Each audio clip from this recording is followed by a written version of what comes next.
Hello, everybody, and welcome, and thank you for your interest in Greek sacred art, which I can promise will be, I think, very interesting for all of you. Some of you may have come across me as a historian of Western esotericism. Some of you may have come across me with wearing one of my other hats. This course grew out of a seminar, really, that I used to that I've delivered over several summers for an immersion course in Greek language and culture for a school here in Greece. So I'll be throwing bits of Greek language at you as well. And really, it's grown out of a lot of my observations and experience as an artist, as well as a historian. And my first contact really with Greek sacred art came through a workshop where I was training in art and in icon painting.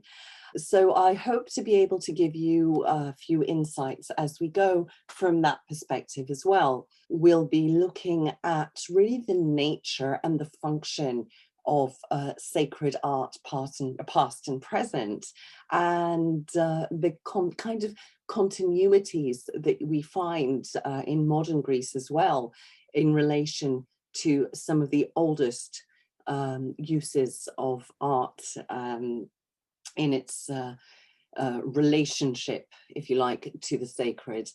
And art really has evolved quite differently in Greece because of the very different history that this region has experienced. Because often we think of sort of Greece or as the kind of cradle of Western civilization. But what many people don't really realize is that what is interpreted as Greco-Roman or ancient Greek civilization, the way that's been taken and interpreted in Western culture, is actually several steps removed from what Greek culture actually was or is. And that's a completely natural kind of drift of culture. But as a result, there's a lot that's kind of been left behind and isn't as familiar, isn't as well known. So I'm hoping to be able to take you through some of those aspects. So really, some of the differentiating factors we find here. Greece never went through the Renaissance, although it certainly inspired it in many respects. Greece never went through the Enlightenment, which really shaped Western culture in so many ways.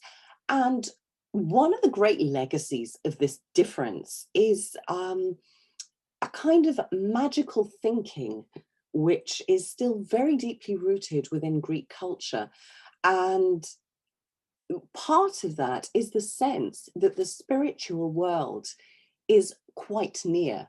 And that's something to hold on to as we go through this course, because the idea of the spiritual world being something that you can reach out and touch in the everyday, and something that is not limited to specific sacred spaces, but something that's very tangible and very much among us and within our living spaces and our the spaces where we go about our everyday matters, is something that very much impacts the role and the forms that art then takes.